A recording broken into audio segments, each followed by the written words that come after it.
আসসালামু আলাইকুম। আমার নাম হচ্ছে মোহাম্মদ লিটন মিয়া। আমি বাংলাদেশ থেকে আসি। এর আগে আমি ২ বার অপারেশন সার্জারি করেছিলাম বাংলাদেশে। তা এক বড় ভাইয়ের সাথে কথা বলার পর এক বড় ভাই আমাকে এখানকার ঠিকানা দেয় গ্লোবালের। পরে আমি এখানে অ্যাপার্টমেন্ট নেওয়ার পর এখানে আমি আসি ২৪/৭/২০২৩।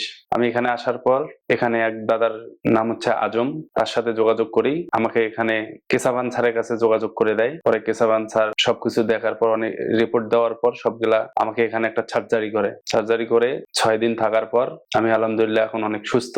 আমার সমস্যা হয়েছিল, আমার লিগামেন্ট ছিঁড়ে গেছিল, ৩টা রক ছিঁড়ে গেছে। তারপর এখানে সার্জারি করার পর এখন আলহামদুলিল্লাহ আমি অনেক সুস্থ আছি।